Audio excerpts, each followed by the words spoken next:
কিশোর মজুমদারের লেখা তোমার ৩ প্রহর।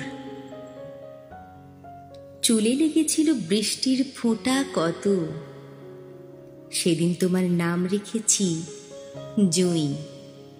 সারা বাংলাদেশ হলো শান্তির নীর, ঘর হয়ে উঠল অরণ্য বিভূমি।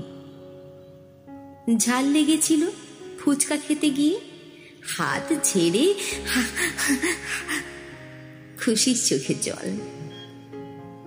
রূপলি আলোর মাঝখানে ছিলে তুমি জিন্স টপ পরা, খুঁজে পাইনি আঁচল। রোদের কানে কানে ফিসফাস কথা, দূরত্ব তোমার আমার মাঝখানে। ছায়া পলকহীন হলো মাছের চোখ আমার, স্বচ্ছ জল তুমি, আমি তাকিয়ে বেহায়া।